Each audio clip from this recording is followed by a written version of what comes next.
Hey guys, what's up and welcome back to Blox Jester. In today's video, we will be talking about Amber Calls the Trial, a promotion scam for Johnny's new album. Don't forget to like this video and subscribe to our channel. Let's get started. The trial has turned into a public orgy of misogyny. While most of the vitriol is normally directed at Heard, it is hard to shake the feeling of that really.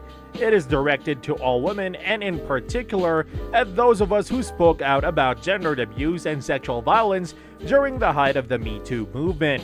We are in a moment of virtual feminist backlash, and the modest gains that we made in that era are being retracted with a gleeful display of victim blaming at a massive scale. One woman has been made into a symbol of a movement that many view with fear and hatred, and she's been punished for that movement.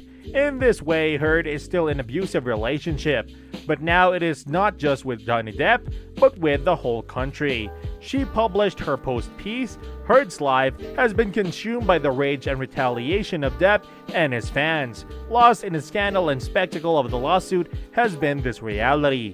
It is Heard, not Depp, who has been put on the trial, and she is on trial for saying things whose truth is evidenced by the fact of the lawsuit itself. Depp's frivolous punitive suite, and the frenzy of misogynist contempt for Heard that has accompanied it, and have done a great deal to vindicate Heard's original point, that women are punished for coming forward. What happens to women who allege abuse? They get publicly pillarized, professionally blacklisted, socially ostracized, mocked endlessly on social media, and sued. Wrath indeed. But mainstream coverage of the trial has not seemed to grasp this.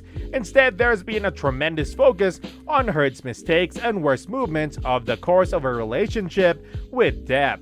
In typical domestic abuse victims, Heard does seem to have done things many of us would not be proud of. She fought back.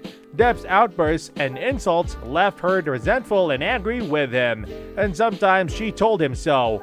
Many are quick to point out that Heard is not a perfect victim, but no woman is. We are told that the lawsuit is complicated, but the lawsuit is not complicated, it is abuse. Now that the abuse has been sanctioned by a jury, maybe the persistence of this notion that Heard is somehow equally culpable for what happened to her is why people like the New York Times, Michelle Goldberg, have to characterize the trial as the death of Me Too. It shows how easily a victim can still be blamed and isolated, how easily what happened to her can be taken as a failure of her personal character, rather than as a part of social pattern.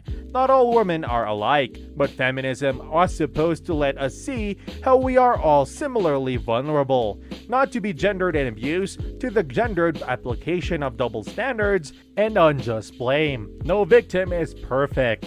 No victim should have to be. After all, no victim is after all a man and cannot be considered abusive towards an imperfect woman. Then just how perfect does a woman need to be before it becomes wrong to beat her? For their part, Depp's fans seem not to so much deny Depp's alleged violence against Heard, but to approve of it. He could have killed you, says one viral TikTok supporting Depp. The text superimposed over photos of Heard's bruised face. He had every right. The post has more than 222,200 likes. The backlash of Me Too has long been underway. Critics of the movement painted women's efforts to end sexual violence as excessive and inappropriate from the start, claiming Me Too had gone too far before it really got under all way at all. And yet the Heard trial does feel like a tipping point in our culture's response to gender violence. The forces of misogynist reaction are perhaps even stronger now for having been temporarily repressed. When once were women refused and maced to keep men's secrets or to remain silent about the truth of their own lives, now a resurgence of sexism, virulent online harassment, and the threat of lawsuits all aim to compel women back into silence by force. In some ways, one could see the defamation suit itself as an extension of Depp's abuse of Heard, a way to prolong his humiliation and control over her.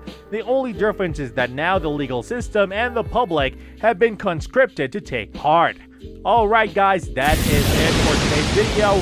Don't forget to like this video and subscribe to our channel. And I will see you in the next video.